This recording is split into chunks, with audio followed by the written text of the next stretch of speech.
Olá, pessoal. Hoje nós vamos abordar um assunto que já está muito cansativo na internet. Todo mundo viu o escândalo daquele CEO, né, daquela companhia, né, aquele homem muito rico que se envolveu com a secretária. Mas eu não quero falar disso, eu quero falar de um estágio antes disso, que aquilo dali já chegou a um ponto que o pecado entrou e de uma maneira tão cega que eles ficaram cegos e foram para um lugar público e Deus expõe, né? Mas eu quero dizer, antes do pecado, antes do desejo chegar, o nosso assunto hoje é tentação. E a tentação, de uma maneira bem simples, é o impulso para uma prática errada, para uma coisa que não é recomendável. É fazer algo que agride a você, os seus princípios, ou as pessoas onde você trabalha. É um ato que não é recomendável, que não é bom para ninguém, só traz coisas negativas. Mas a tentação em si, é bom a gente entender que ela não é pecado. A Bíblia diz que Jesus foi levado ao deserto para ser tentado. A tentação em si não é pecado. Agora, você se deixar levar por ela, o que aconteceu com aquele CEO, é o que leva ao desejo e leva ao pecado. Mas você desejar coisas, não. Tem até um ditado que diz assim: eu não posso evitar que os pensamentos, que os pássaros pousem na minha cabeça, mas eu posso evitar que eles façam ninhos. A tentação, de uma maneira paralela a isso, pode ser: ok, há certos pensamentos que virão, mas eu posso não continuar pensando. Eu posso evitar que eles continuem alimentando a minha mente, a minha alma, e me leva ao desejo, e me leva ao pecado. Mas quando isso vai acontecer? Algo muito interessante, a Bíblia deixa muito claro, né? Se a tentação vai, né? Se ela vai acontecer. E quantas vezes durante toda a nossa vida? De 16, 15, 30, 60, porque a Bíblia diz que o diabo anda ao derredor, rugindo como um leão, tentando devorar. Aquele que ele se acha mais fácil é aquele que ele vai investir e aquele que vai cair. Algo que a gente tem que ter em mente: a gente não pode nunca confiar na nossa carne.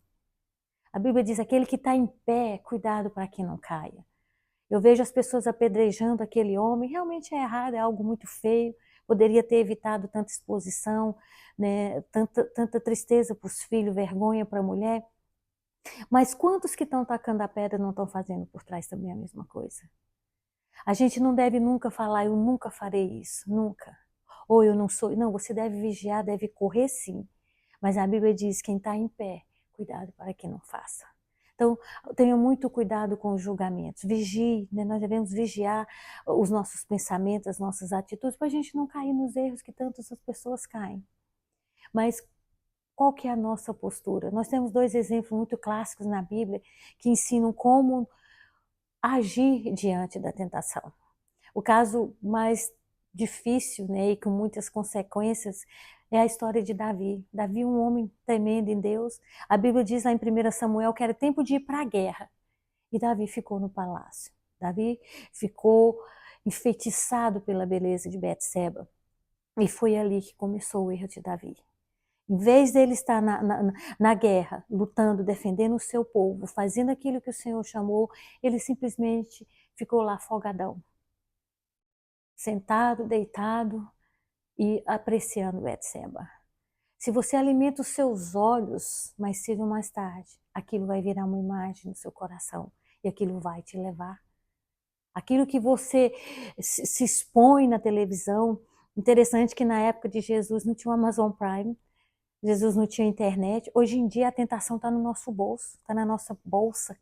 O telefone é tanta proposta, é tudo ali muito e de graça. Antigamente as pessoas que tinham problema com pornografia tinham que ir na banca, né, e se expor um pouco. Hoje em dia não. Hoje no seu banheiro a tentação está na sua mão. É aquela conversinha, se você é casado com pessoas que não deviam, é aquele filme, é a pornografia, é tanta coisa que está no nosso, tá tão fácil, acessível, é de graça hoje. Então a gente tem que ter muito cuidado. Aquele que está em pé, diz a palavra de Deus, cuidado para que não caia. Cuidado para que não caia. E Davi, que é o primeiro exemplo como não fazer, Davi ficou no palácio. E todo o problema da vida de Davi começou com essa atitude. Ele teve sexo com uma mulher casada. Ele armou o assassinato do marido daquela mulher e trouxe tanto problema para a vida dele. Então, nós temos aqui um exemplo de como não fazer. Davi, que foi chamado homem segundo o coração de Deus mais tarde, ele errou de uma maneira escandalosa nesse episódio. Mas há uma lição aqui, porque Davi se arrependeu mais para frente e voltou. Agora, um exemplo muito positivo de como lidar com a tentação é o que José fez. Eu imagino quão bonita que não era também a mulher de Faraó. E a mulher de Faraó começou a se insinuar para José, e José começou a correr daquela mulher.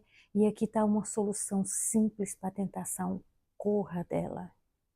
Nunca, jamais tente enfrentar, jamais fique no lugar com pessoas, com situações que vão te levar ao erro, a cometer um pecado. Seja ele na parte sexual, na parte financeira.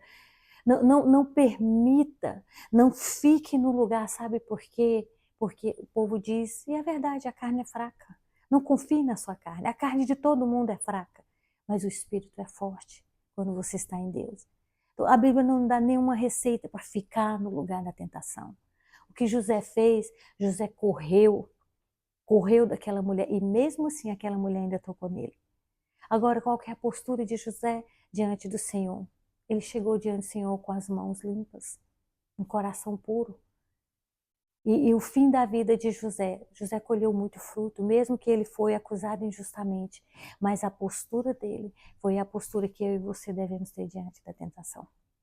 Não fique em posição, não permita que o desejo cresça, porque quando o desejo aflora é muito mais difícil. Corra, é uma receita simples, não vá orar não, corra e depois ore. E depois que orar, corra mais ainda, afaste desse contexto, afaste-se da mesa dos escarnecedores. Eu quero contar algo, eu nunca falei isso em nenhum vídeo, mas quando eu me converti, eu fui para o seminário interno, e eu quero dizer algo para você, o diabo ele te tenta, ele pode criar situações mesmo no ambiente espiritual, a gente tem que estar atento a não confiar, a ter olhos, a ter discernimento para ver as coisas. E quando eu fui para o seminário interno, eu tinha acabado de me converter, né, e a gente morava numa chácara, tinha o alojamento das mulheres de um lado e o alojamento dos homens do outro. E esse era um ambiente de muita presença de Deus, como eu cresci ali, foi um tempo assim que eu vi o Senhor, posso dizer, face a face. E nesse tempo que eu estava lá, eu tenho uma amiga, nós somos amigas até hoje, e essa minha amiga tinha um namorado. E o que aconteceu comigo e com esse rapaz, e é um dos motivos que eu quero deixar bem claro aqui, que eu não acredito em amizade com o sexo oposto, se você é casado. Você pode trazer amizade para o casamento, para o seu, onde você for, leve o seu companheiro, mas não se exponha a amizades sozinhas do sexo oposto. Não esteja em ambientes, não seja comum. Eu tenho um exemplo clássico de uma amiga minha, que ela deixava o marido dela bebendo vinho com a amiga, eles jogavam cartas e ela gostava de dormir cedo e ficava o marido bebendo vinho com a amiga. Quer dizer, são situações que não combinam e ela acabou sendo traída pela melhor amiga. Mas no meu caso eu não traí a minha amiga, mas foi um exemplo de vida que me faz pensar que se você é casado, mantenha-se distante de amizades do sexo oposto ou traga para o contexto que o seu companheiro, a sua companheira esteja junto. Resumindo a minha história, eu e esse rapaz, era minha melhor amiga, o namorado dela, ele caiu no mesmo schedule que eu, né? A gente tinha a mesma escala, desculpa. Então a gente tinha a mesma escala de serviço no seminário interno. A gente fazia o café da manhã, a gente fazia o almoço, limpava o refeitório, e era eu e ele e outra menina, sempre nós éramos de 3. E o que aconteceu? Eu fiquei muito próxima do amigo, do namorado da minha amiga, muito próximo, e eu tinha um rapaz que eu era interessada, e a gente conversava. Sempre que a gente estava fazendo as tarefas, eu falava do rapaz que eu gostava, e ele falava da minha amiga, que eles estavam namorando e pensando em casar, essas coisas. Depois de 4 meses, a gente tinha todas as escalas juntas, era algo assim estranho. Teve uma tarde que eu não estava me sentindo bem e eu pedi para o pastor da época me liberar para ficar na chácara. Era uma chácara, tinha um rio muito bonito, assim, um lago muito bonito. E eu não estava me sentindo bem. Tomei um remédio, pus uma toalha debaixo da árvore, da mangueira, e ali eu deitei, comecei a orar, e até que o remédio fizesse efeito. Passado alguns momentos, eu percebi que o namorado da minha amiga também tinha ficado, não lembro mais por que razão. E naquele dia a gente foi pegar manga. E sabe o que aconteceu? Do momento, do nada, eu não vou dizer para você que quando você pode começar a gostar de uma pessoa do nada, nunca olhei para aquele rapaz com interesse, nada. A gente foi pegar a manga e a gente trombou, ele jogou né, algo na manga para cair e a gente bateu um no outro. Quando a gente olhou, algo aconteceu.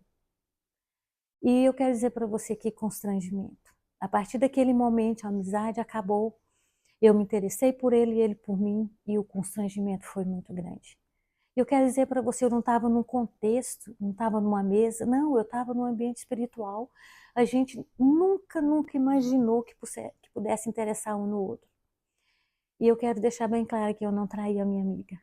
Mas eu cheguei para ela e falei, olha, aconteceu isso, e a gente, não sei, está diferente, a gente não se vê mais como amigo, igual era.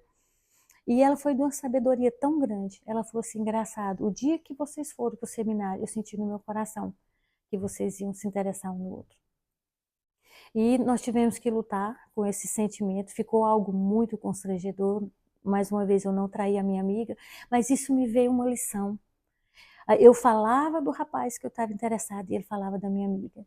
Então, durante meses, eu fiquei 4 meses né, nesse interno, isso aconteceu no último mês, aí eu pedi para sair da escala dele, né, e eu realmente não traí a minha amiga. Mas o que aconteceu? Eles terminaram, porque a minha amiga disse, não, eu não quero meu namorado interessado na minha amiga.